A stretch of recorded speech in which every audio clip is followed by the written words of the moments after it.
ಕುರುಚಲು ಕಾಡು ಹಾಗೂ ಬೆಟ್ಟಗುಡ್ಡಗಳ ಬಂಡೆಗಳ ಪಕ್ಕ ಬೆಳೆಯುವ ಈ ಸಸ್ಯದ ಹೆಸರು ಹುಚ್ಚುಬಂಗಟೆ. ನೋಡಲು ಕಳ್ಳಿಗಿಡದಂತೆ ಕಂಡರೂ ಇದೇನು ವಿಷಕಾರಿ ಸಸ್ಯವಲ್ಲ.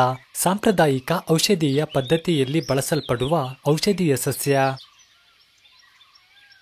ಈ ಸಸ್ಯ ಕುಲದಲ್ಲಿ ಸುಮಾರು 250ಕ್ಕೂ ಹೆಚ್ಚು ಪ್ರಭೇದಗಳಿದ್ದು, ಹುಚ್ಚುಬಂಗಟೆಯ ವೈಜ್ಞಾನಿಕ ಹೆಸರನ್ನ ಕೆಲವರು ಕೆರಲುಮಾ ಅಂಬೆಲ್ಲಟ ಎಂದರೆ, ಮತ್ತೆ ಕೆಲವರು ಬೋಸಿರೋಸಿಯಾ ಅಂಬೆಲ್ಲಟ ಎನ್ನುವುದುಂಟು. ಕುಟುಂಬವನ್ನ ಕೆಲವರು ಅಪೋಸೈನೇಸಿಯೆ ಎಂದರೆ, ಮತ್ತೆ ಕೆಲವರು ಆಸ್ಲಿಪಿಡೇಸಿಯೆ ಎಂದಿದ್ದಾರೆ. ಸಂಸ್ಕೃತದಲ್ಲಿ ಉತ್ತಮ ಫಲನಿ ಎಂದರೆ, ಕನ್ನಡದಲ್ಲಿ ಹುಚ್ಚುಬಂಗಟೆ ಹಾಗೂ ಮೊಲನಕೋಡು ಎಂದು, ಆಂಗ್ಲ ಭಾಷೆಯಲ್ಲಿ ಅಂಬೆಲ್ಲೆಡ್ ಕೆರಲುಮಾ ಎನ್ನುತ್ತಾರೆ. ಭಾರತ ಸೇರಿದಂತೆ ಆಫ್ರಿಕಾ ಮುಂತಾದ ರಾಷ್ಟ್ರಗಳಲ್ಲಿ ಕಂಡುಬರುವ ಹುಚ್ಚುಬಂಗಟೆ ಬಂಡೆಗಳಿಂದ ಕೂಡಿದ ಗುಡ್ಡಗಾಡು ಪ್ರದೇಶಗಳಲ್ಲಿ ಕಂಡುಬರುವ ಸಸ್ಯವಾಗಿದ್ದು, ಇತ್ತೀಚಿನ ದಿನಗಳಲ್ಲಿ ಅಲಂಕಾರಿಕ ಸಸ್ಯವಾಗಿಯೂ ಕೂಡ ಬೆಳೆಯುವುದುಂಟು.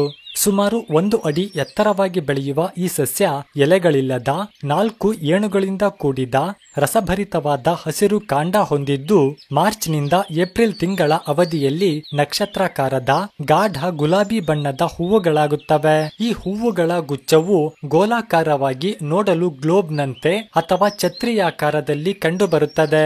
ಈ ಸುಂದರ ಹೂವುಗಳು ಮನಮೋಹಕವಾಗಿರುವುದರಿಂದ ಇದನ್ನ ಅಲಂಕಾರಿಕ ಸಸ್ಯವಾಗಿ ಬೆಳೆಯಲಾಗುತ್ತದೆ.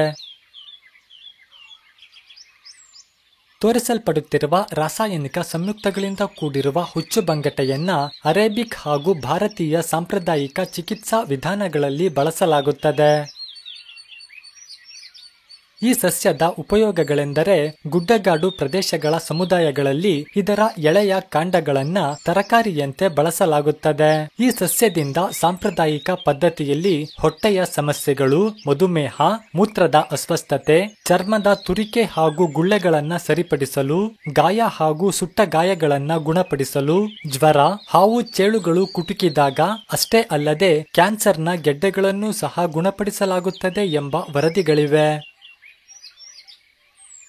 ಇದರ ಅಡ್ಡಪರಿಣಾಮಗಳ ವರದಿಗಳಿಲ್ಲದಿದ್ದರೂ ಈ ಸಸ್ಯದ ಪ್ರಯೋಗವನ್ನ ಕೇವಲ ಸಾಂಪ್ರದಾಯಿಕ ಚಿಕಿತ್ಸಕರು ಮಾತ್ರ ನೀಡಬಲ್ಲರು. ಹಾಗಾಗಿ ಇದರ ಚಿಕಿತ್ಸಾ ವಿಧಾನಗಳ ಮಾಹಿತಿಗಳಿಲ್ಲ.